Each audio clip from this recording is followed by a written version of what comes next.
যুবকেরা শোনো, আল্লাহ তাআলা আমাদের যে দেহটা বানিয়েছেন, জন্ম থেকে 25 বছর পর্যন্ত গ্রোথ, বলক, এই সময়ে কি পড়ে বোঝা যায় না। আর এই সময়ে যে ফুর্তি আনন্দ, এটা কোনো আনন্দ না, এটা অস্থিরতা। জীবন শুরু হবে 25-এর পরে।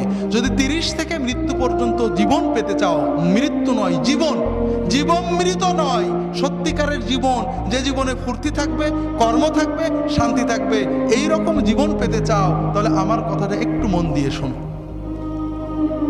আল্লাহ তাআলা যে নিয়মে বানিয়েছেন, প্রকৃতির সাথে যুদ্ধ করে আমরা জিততে পারবো না, আল্লাহর প্রকৃতিকে মেনে নিতে হবে।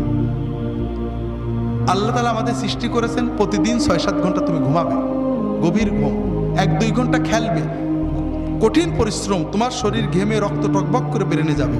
ফুটবল, হাডুডু, ব্যাডমিন্টন, ভলিবল, দৌড়,